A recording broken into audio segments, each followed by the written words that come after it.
Cinéphagie. Alors, introduction de la cinéphagie.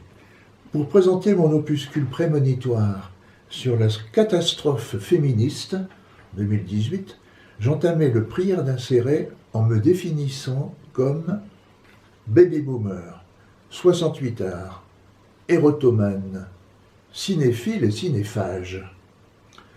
Au moment de me lancer dans ce jeu de mémoire, j'ai pensé me réclamer de cette dualité. Mais il vaut mieux faire simple.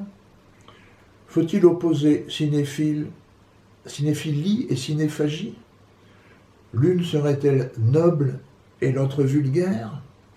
À une époque où tout le monde se dit ou se vante d'être cinéphile, j'ai préféré me targuer de cette cinéphagie, cette gourmandise, cette faim insatiable et toujours inassouvie de cinéma.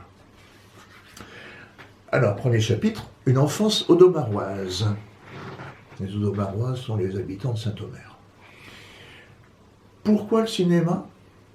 Pourquoi consacrer une aussi grande partie de sa vie à cette projection sur grand écran d'images animées, qu'on accepte d'appeler art, mais qui est bien plus, et bien mieux que cela?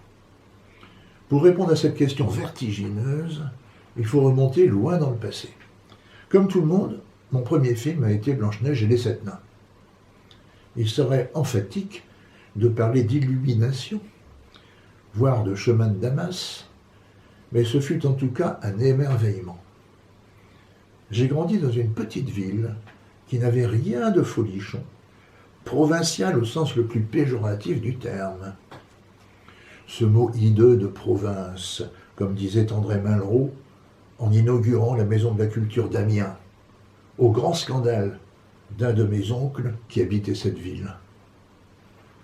Saint-Omer était plus proche de ses origines moyenâgeuses que d'une modernité qui, d'emblée, m'attira et me fascina. Esprit de contradiction peut-être. Nous vivions dans un triangle inexpugnable entre la maison, l'église et l'école.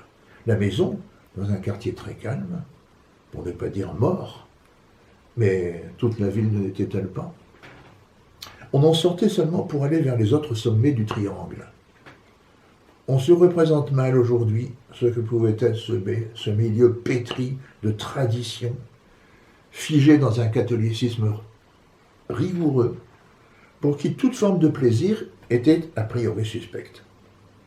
Clairement, on n'était pas sur Terre pour s'amuser, mais pour travailler dur et mériter ainsi une vie meilleure dans l'au-delà. La maison était très fermée. On ne recevait pas d'amis. On en avait très peu, d'ailleurs. Tous partageant la même foi, entre guillemets. On recevait seulement la famille. La question ne se posait même pas. L'école, c'était bien sûr l'enseignement privé.